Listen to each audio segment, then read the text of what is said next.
ইরানে জানুয়ারির রক্তক্ষয়ী দমনের পর আবারও বড় ধরনের সরকারবিরোধী বিক্ষোভে উত্তাল হয়ে উঠেছে বিভিন্ন বিশ্ববিদ্যালয় ক্যাম্পাস। তেহরানের শরীফ ইউনিভার্সিটি অফ টেকনোলজি থেকে শুরু করে এই মিছিলে অংশ নেওয়া শত শত শিক্ষার্থী স্বৈরাচার নিপাত যাক এবং মুক্তি চাই স্লোগানে রাজপথ কাঁপিয়ে তোলেন। গত মাসের গণবিক্ষোভে হাজার হাজার মানুষের প্রাণহানির ক্ষোভ থেকে নতুন সেমিস্টারের শুরুতেই এই বিক্ষোভ ছড়িয়ে পড়েছে মাসদাহ সহ দেশের গুরুত্বপূর্ণ শহরগুলোতে।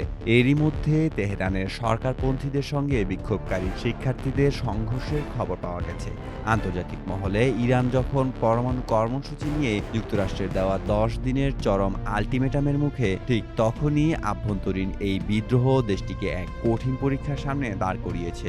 একদিকে ট্রাম্প প্রশাসনের সামরিক হামলার হুমকি, আর অন্যদিকে রাজপথে শিক্ষার্থীদের অনড় অবস্থান ইরানকে এক অনিশ্চিত সন্ধিক্ষণে ঠেলে দিচ্ছে।